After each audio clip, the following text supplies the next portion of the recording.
Has the news of those who came before them not reached them, the people of Nu and Ad and Thamud, and the people of Ibrahim and the inhabitants of Madian and the overturned cities? Their messengers brought them the clear signs. God did not wrong them, rather they wronged themselves.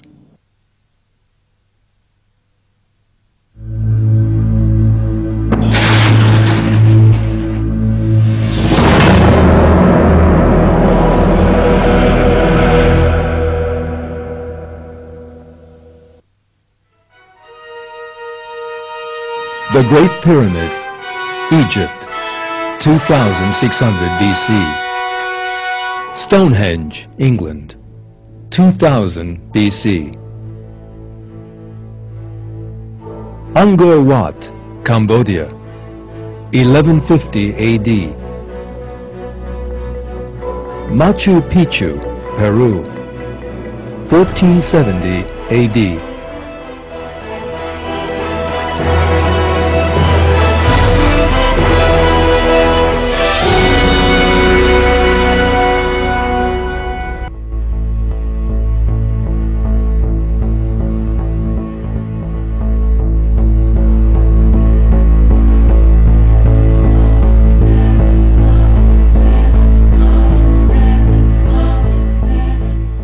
What you are seeing are the imposing remains of some old civilizations.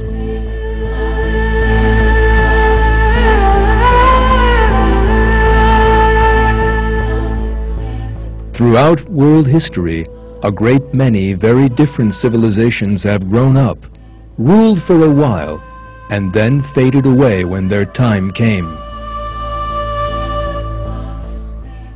The level of craftsmanship reached by some of them is enough to amaze us even today. Yet these civilizations, which may have approached and perhaps even surpassed today's levels of mathematical, astronomical, medical, and architectural knowledge, no longer exist. The knowledge they had, the unbelievable riches they acquired, their magnificent palaces and temples now stand empty and in ruins.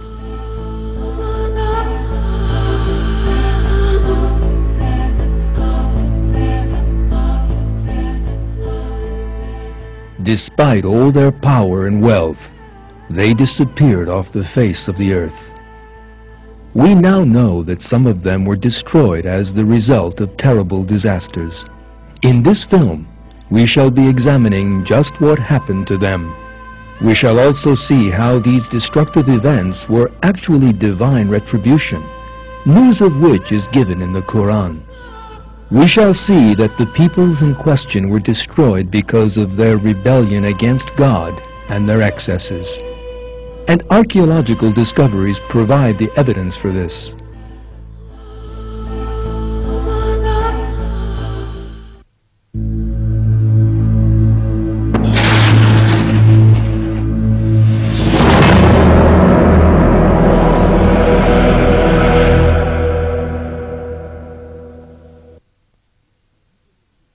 The people of Lut denied the warnings.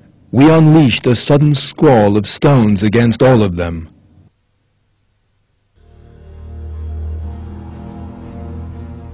The land of Anatolia, the plains of Mesopotamia, the Arabian Peninsula, and the continent of Africa have witnessed the births of different civilizations since the beginning of time.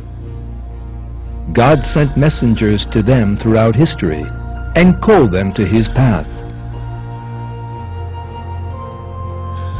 Those people who refused to believe the messengers sent to them, who tried to kill or exile them, were all destroyed.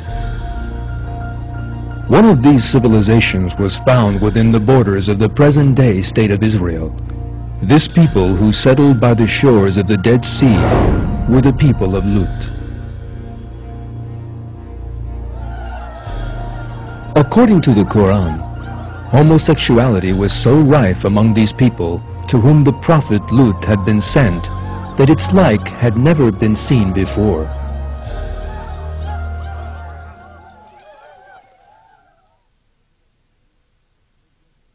When their brother Lut said to them, "Will you not do your duty?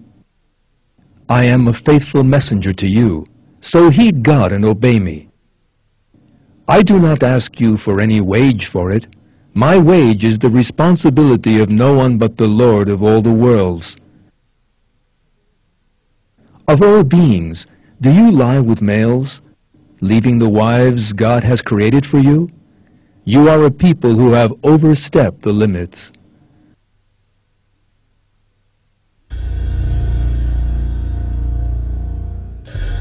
When Lut told them to renounce their perversions and brought them God's commands, they denied him, rejected that he was a prophet, and continued with their perverted ways. In return for that behavior, they were destroyed in a terrible catastrophe.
Let us now have a look at the archaeological evidence that has recently been unearthed regarding this people that are discussed in the Quran.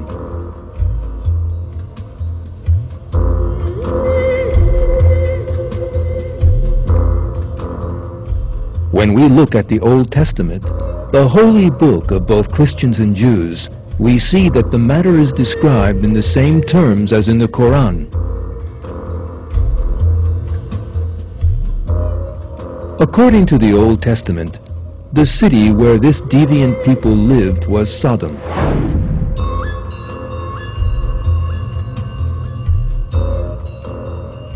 Archaeological discoveries from excavations reveal that the city was built near the Dead Sea, which runs along the Israel-Jordanian border.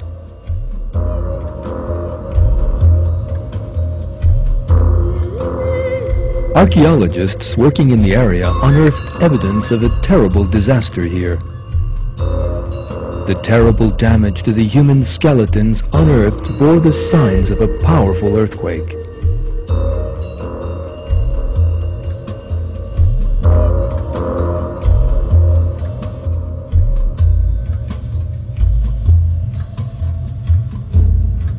According to the Quran, angels came to Lut and gave him this warning the night before the disaster.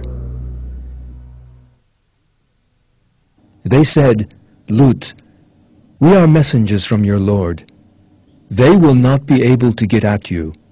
Set out with your family, except for your wife, in the middle of the night, and none of you should look back. What strikes them will strike her as well. Their promised appointment is the morning. Is the morning not close at hand?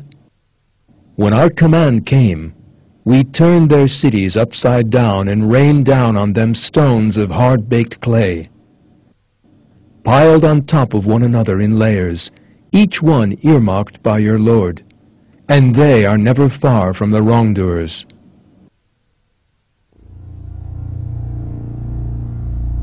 The expression, "turning their cities upside down," in all probability refers to the region being shattered in a powerful earthquake. According to a news story carried by the BBC under the title, "Scientists Uncover Sodom's Fiery End," the British geologist Graham Harris was one of the scientists to discover powerful evidence on the subject. According to Dr. Harris, Sodom had been built on the shores of the Dead Sea and traded in the asphalt found in the region. This tarry substance was used in ancient times to waterproof boats and to hold stones together in buildings. Yet this settlement area, right by the Dead Sea, also stood on very unstable land. This was the point where two tectonic plates moving in opposite directions met. This was an earthquake zone.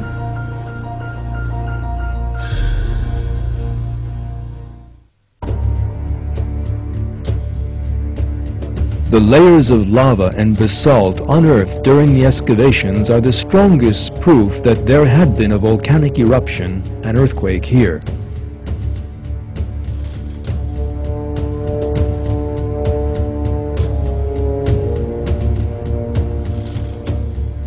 The event described in the Quran in the words, "Rain down on them stones of hard-baked clay," was in all probability a volcanic eruption. The event described in the same verse in the words, "When our command came, we turned their cities upside down," may well refer to the ruptures and destruction caused by the earthquake. Under the Dead Sea shores lie large deposits of flammable methane pockets. The earthquake would have set these in motion and ignited them. The ground would have turned into a quicksand, and a massive landslide would have swept the city into the water.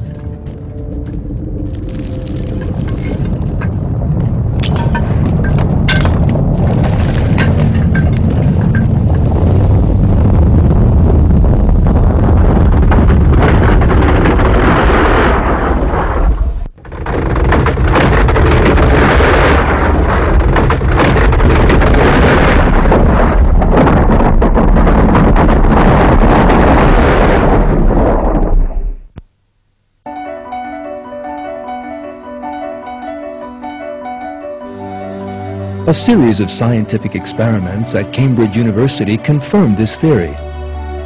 Scientists built a replica of the region in which the people of Lut had settled in the laboratory and induced an artificial earthquake. As had been expected, the earth was inundated and the miniature houses slid into it and were buried there.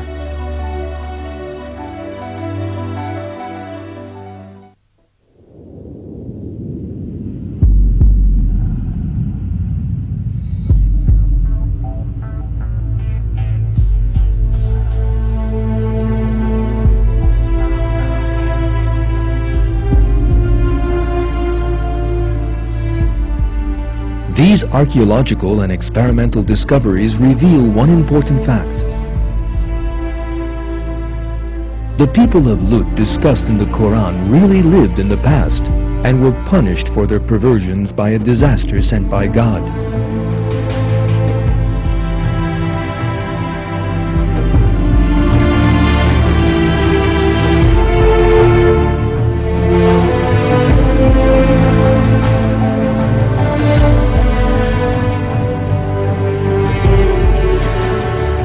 All the evidence for that disaster has today been revealed and is in complete agreement with the account given in the Quran.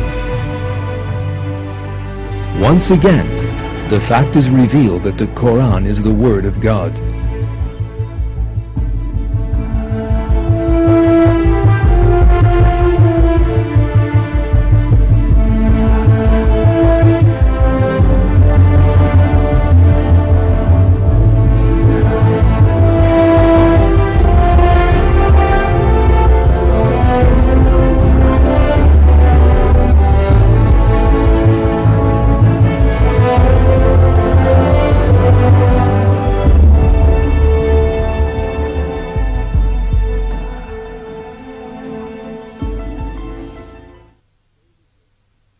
So the great blast seized hold of them at the break of day. We turned the place completely upside down and rained down on them stones of hard-baked clay. There are certainly signs in that for the discerning.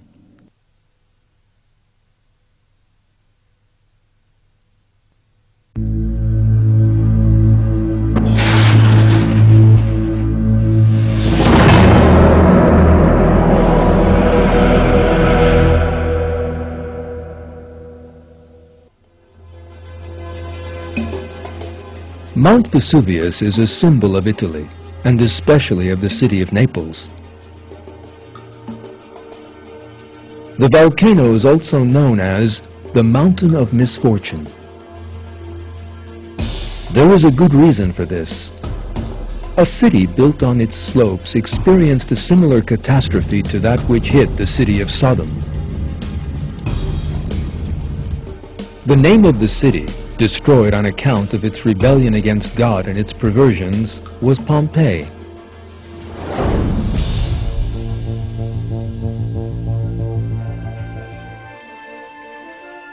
These pictures portray what was once the busiest street in Pompeii.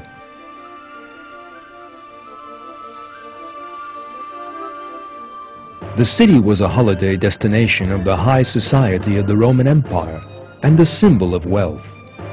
The architecture of the houses was breathtaking.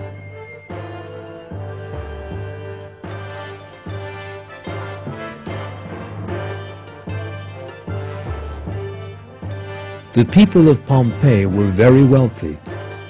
Yet, instead of giving thanks to God for that wealth, they turned into a nation of deviants and gave themselves over to debauchery, and the city became a den of iniquity.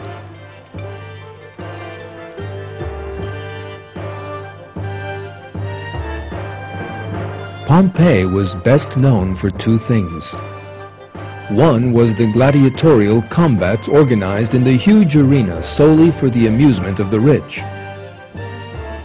That savage spectacle had only one rule: to fight to the death.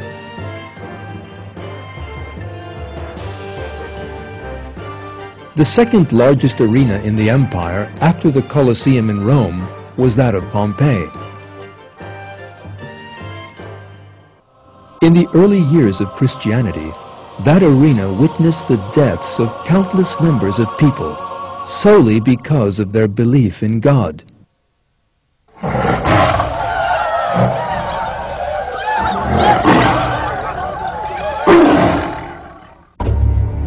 This unbelievable savagery came to be the greatest form of entertainment for the people of Pompeii, whose consciences had withered and died.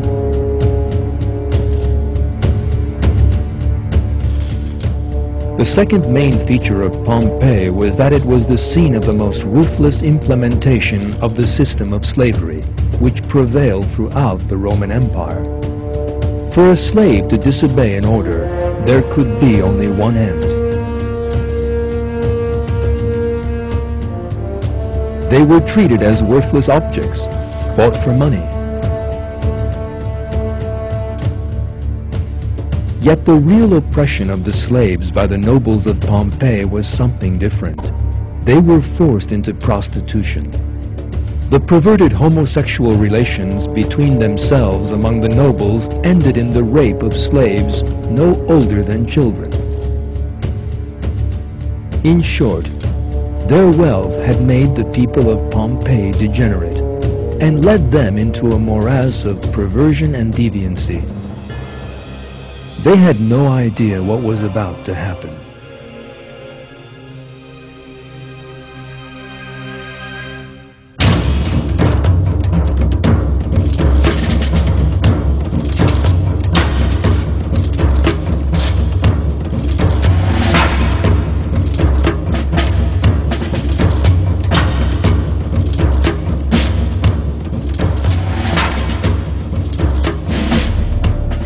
The disaster was so terrible that this huge marble bathtub from one of the baths smashed into the opposite wall with unbelievable force, leaving a huge deep scar.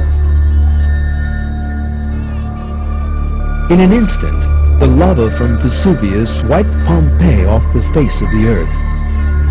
That disaster remained concealed under the ground for the next 2,000 years.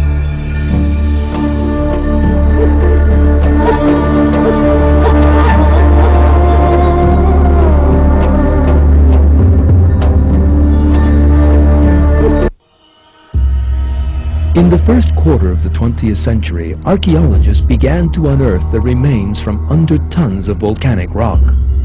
What they encountered was a piece of history 2,000 years old, totally unspoiled.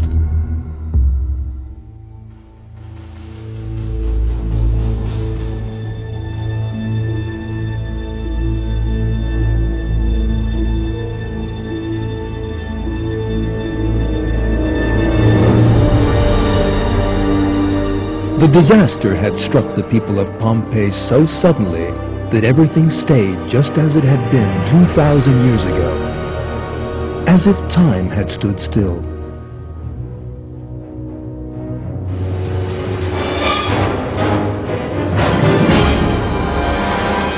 Despite the terrible eruption of Vesuvius, nobody fled, but just turned into stone where they stood.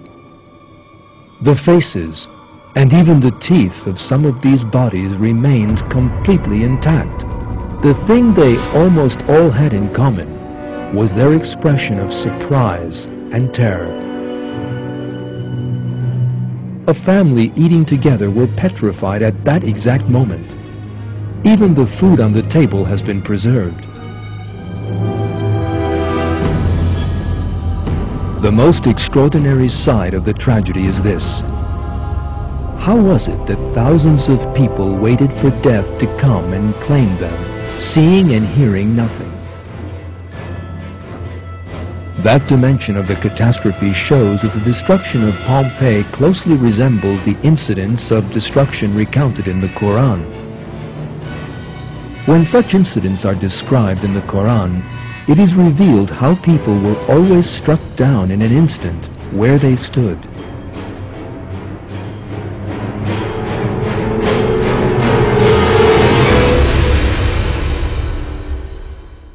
It was but one great blast and they were extinct.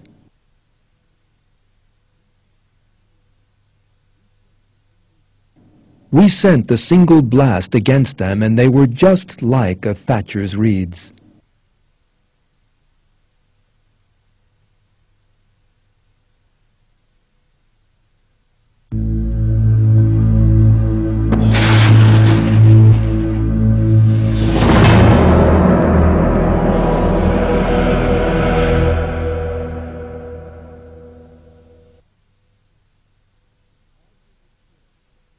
Odd were destroyed by a savage howling wind. God subjected them to it for 7 whole nights and 8 whole days without a break.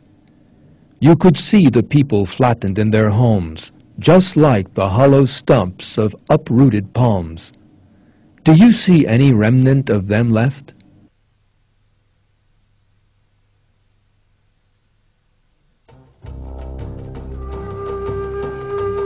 The history of the Arabian Peninsula goes back a very long way. Countless legends of the desert-dwelling Bedouins have come down from the past to the present day. One of these legends speaks of a city built among the empty dunes of the desert. Despite the lethal land around it, the city was rich and fertile. The people of the city enjoy great well-being. However, according to the story, the people of the city committed a great sin and suffered a great punishment for it.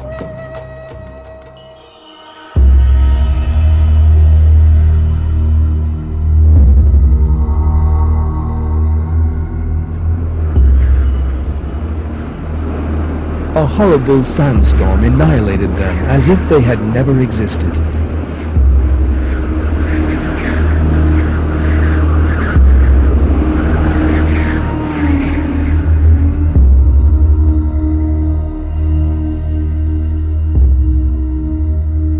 Archaeological research in Oman in the south of the Arabian Peninsula has revealed that this tale is true, not a myth at all, and that the people mentioned in the early sources are the people of Ad mentioned in the Quran.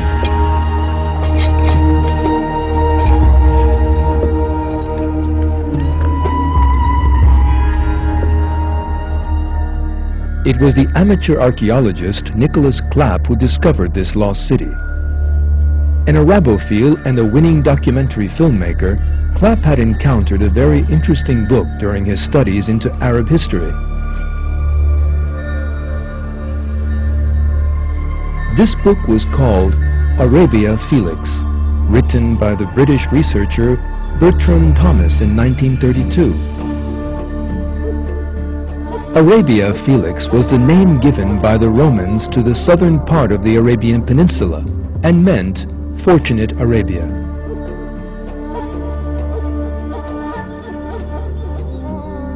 The reason for this was that the inhabitants of that region in ancient times used to be known as the most fortunate people of the age. But why was that?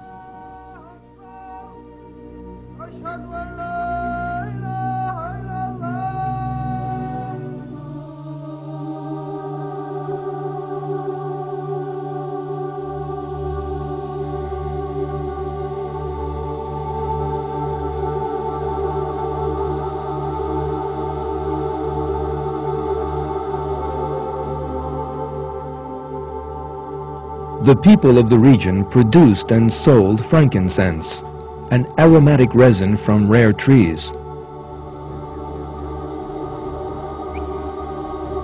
Frankincense was of great value in ancient societies and was used as a fumigant in various religious ceremonies. That aromatic resin was as valuable as gold at that time.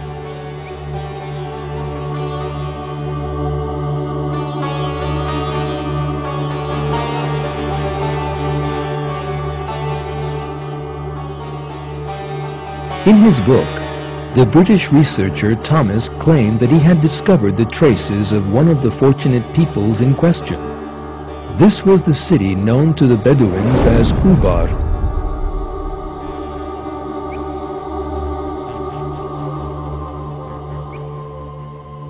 On one of his trips to the region, the Bedouins had shown him an ancient track, saying that it led to a very ancient city known as Ubar. Thomas was greatly interested in this matter, but died before he could complete his research. Nicholas Clapp studied Thomas's writings and came to believe in the existence of the lost city mentioned in the book. Wasting no time, he embarked on his own research.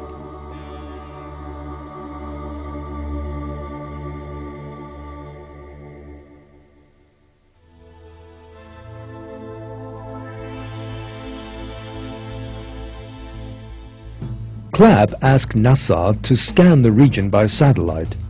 In the pictures taken from space appeared the traces of a number of tracks, invisible to the naked eye from the ground. Clapp then compared these pictures to old maps and came up with the result he had been expecting.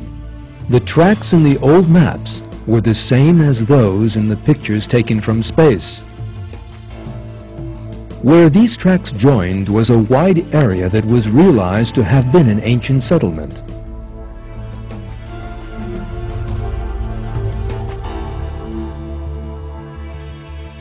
The time had come for Nicholas Clapp to set off on his travels.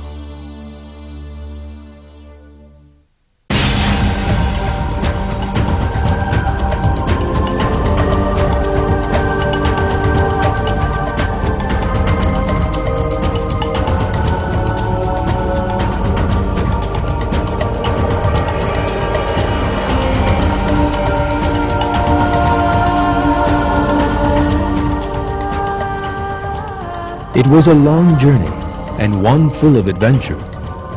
As it made its way through the endless dunes, the research team from time to time made use of the latest technology.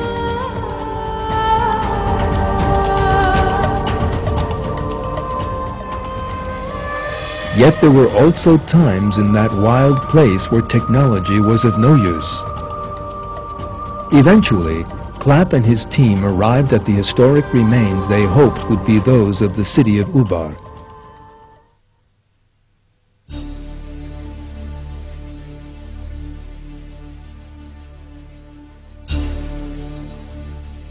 From the moment the ruins were discovered, it was realized that they belonged to the people of Ad mentioned in the Quran and the city of Iram that they had built. Clapp also made use of the Quran during his investigations. In the Quran, The city of Iram was described as possessing tall pillars. Yet the Arabic word used for pillar also means tower. In other words, the feature of the city described in the Quran was that it possessed tall towers. The traces of these tall towers duly emerged during the excavations. Thanks to the use of three-dimensional graphic technology, scientists were able to reconstruct them. Dr. Zarins, a member of the research team that carried out the excavations, stated that it was these towers that distinguished this city from other archaeological discoveries and confirmed that the site was the city of Iram, which had belonged to the people of Ad, mentioned in the Quran. Do you not see what your Lord did with Ad of the city of Iram with lofty pillars, whose like was not created in any land? Ad denied the truth. How terrible were my punishments and warnings. We unleashed a howling wind against them on a day of unremitting horror. It plucked up men like uprooted stumps.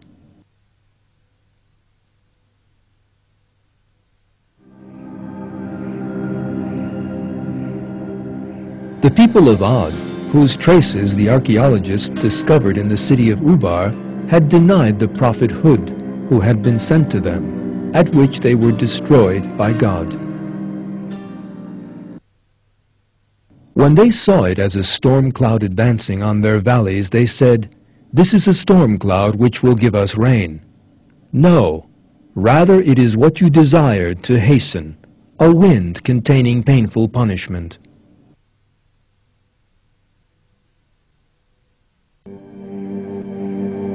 It is revealed in the verse how the people saw a cloud that would bring them great suffering, yet that they failed to understand its significance, believing it to be a rain cloud.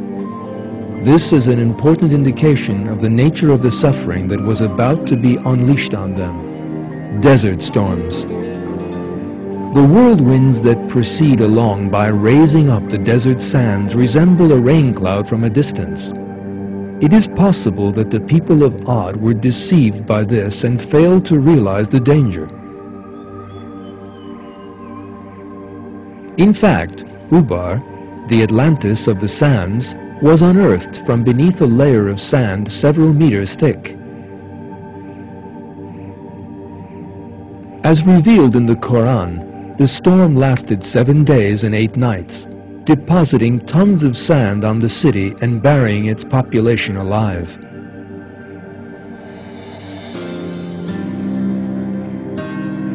The most important evidence that the people of Ad had been buried in a desert storm is the word Akaf, used in the Quran to define the place of the people of Ad.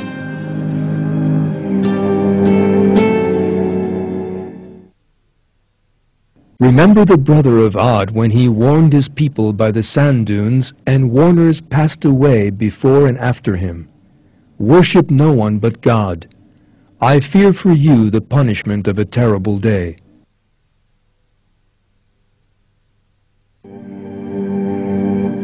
Akaf in Arabic means sand dunes. This shows that the people of Ad lived in a region full of sand dunes, so it is quite natural that the city should have been buried in a sandstorm.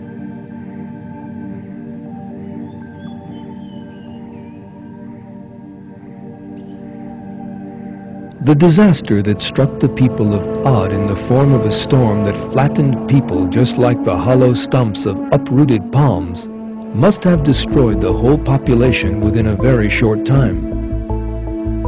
The whole city and everything in it was buried alive under the sand.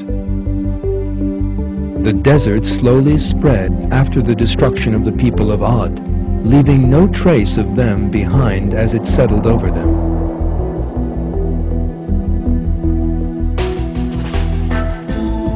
In brief, historical and archaeological discoveries prove the existence of the people of Ad and of the city of Iram with lofty pillars, as mentioned in the Quran, and that they were destroyed in just the same way that the Quran relates. Research has unearthed traces of that people from beneath the desert sands. In the Quran, God reveals that the people of Ad turned away from the straight path out of arrogance. The peoples we have been examining all committed similar mistakes.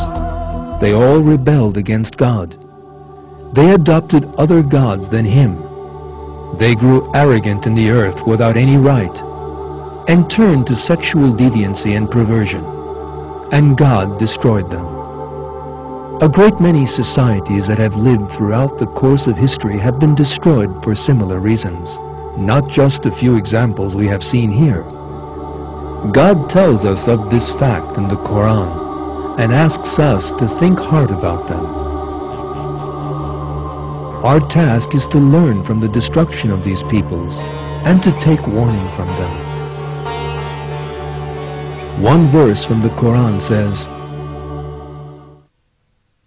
Ad were arrogant in the land without any right, saying, Who has greater strength than us? Did they not see that God who created them had greater strength than them? But they renounced our signs. We must not forget that God can destroy an individual or a whole people whenever He wishes. He can also honor those whom He wishes and confer blessing upon them. All good and beautiful things are in the hands of God.